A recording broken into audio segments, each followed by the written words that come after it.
السلام عليكم ورحمة الله وبركاته. ازيكم عاملين ايه؟ وفيديو جديد من قناتكم قناة الكابتن. قبل ما نبدأ الفيديو ما تنساش تصلي على سيدنا محمد صلى الله عليه وسلم في الكومنتات، وتدعمنا بلايك وتشترك في القناة فضلا وليس أمرا عشان تشوف كل الحلقات الجديدة والمميزة والحصرية. هنتعرف النهاردة على موعد مباراة الأهلي وإنتر ميامي القادمة. المجموعة الأولى اللي هي بتتضمن بالميراس البرازيلي وبورتو البرتغالي والأهلي المصري وإنتر ميامي الأمريكي اللي هو مستضيف البطولة.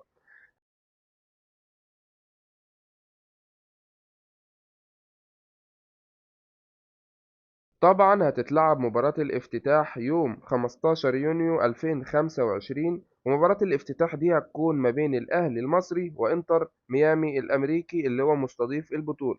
ولم يتم تحديد المعلق حتى الآن، والقنوات الناقلة هتكون بين سبورت وإس سي السعودية وأبو ظبي الرياضية. وسوف تقام المباراة الثالثة فجرا بتوقيت تونس والجزائر والمغرب، والرابعة فجرا بتوقيت ليبيا والسودان ومصر، والخامسة فجرا بتوقيت السعودية وقطر والعراق وسوريا واليمن والأردن، والسادسة فجرا بتوقيت الإمارات وسلطنة عمان.